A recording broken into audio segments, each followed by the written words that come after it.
estamos con uno de los miembros de Das Pop, el cantante, que se llama Ben Van Looy, y han venido a Barcelona para dar un concierto y bueno, nos vamos a hacer unas preguntas. Hi Ben, how are you? Excellent, hello. Nice. Welcome to Barcelona. Thank you so much. Okay, why did you change your name from Things to Come to the current Das Pop? Because the one name was really bad and the other name was really good, so it made sense. Simply. And David Duell usually produce for Das Pop singles, and the last album, no. And The last album he did together with his brother. The last album was produced by So Wax, but we've known Stefan and David for over 10 years. We grew up in the same town in Ghent. And it's true that David showed us the ropes in the studio. He produced our very first two singles. And how is the experience of recording with David? It's great. It's like summer camp. You're working on something you love with your best friends, and it doesn't feel like work at all. It was really just a wonderful few weeks. Okay, and your last work is more acoustic than the previous works, we think. And why this little change? That was actually a tip from our producers. They came into the room where we were just playing new songs for them to hear, and they said, "Wow, the actual force of Das Pop is you guys just playing in a room." And because we've been playing for a very long time, since we were in high school, we just don't really think when we play. It's something that happens naturally whenever we're in the room.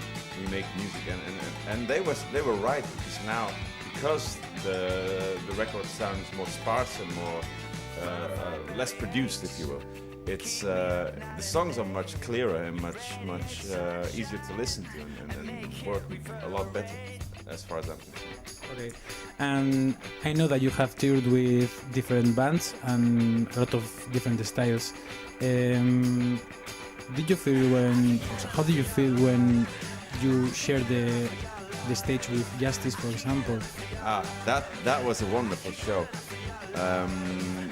We were invited by them to open up in the Olympia in Paris, which is one of the legendary venues of the world, and it was packed. It was just at the height of their thing, and their fans were so nice. They welcomed us like it was our show. They welcomed us like heroes. I was like, wow, this is fun, and it was I would say definitely in the top 10 all-time concerts we have played. Yeah.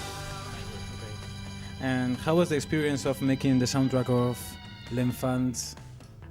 That's a long time. Les Enfants de l'Amour is a Belgian film, and that was something we did right after we did the first record. And it's really nice. I mean, we still do a lot of things. Like we made some theater music for a theater piece that travels the world.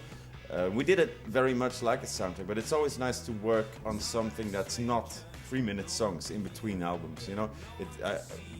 That's the medium we prefer, like a 3-minute song, sparse. Like we try to find the perfect formula for the perfect pop song. But it's really good to kind of do film music, something a lot more impressionist. Like no structure, going for sound and texture and atmosphere, and it's a good combination too. Absolutely different. Oh yeah, completely different. But I think it refreshes the mind, and you kind of have new ideas. Okay, and now finally, I will ask you some tags, and you have to answer me with the first thing. Okay. For example, Glastonbury. 3 shows. We played 3 shows in one day in Glastonbury. Amazing place. Nothing like it. Pitchfork. Website. Alphabet. A Danish band we did a long UK tour with. Really nice people. Yeah, great. So one amazing song, Fascination. It's very hard. Very well. Fascination. Music piracy. Sorry? Music piracy. Tricky. It's true that no one sells CDs anymore. It's do you think about it? I don't like the fact that we're not selling CDs anymore, but I do like the fact that everyone has access to whatever we're doing at any given time. But I'm not sure the illegal download is the way forward. I think it's a phase. It's an interesting phase, but if it continues for too long, I think it will end up shooting itself in the foot. Yeah. Okay, and Prince. Prince, amazing guy. Of course, yeah. Prince, genius. What can you say? Prince is everything. Prince has done everything. Yeah. Kitsune. A French label, of which I am now wearing a shirt, as it happens. Guys with a very hip, eclectic taste.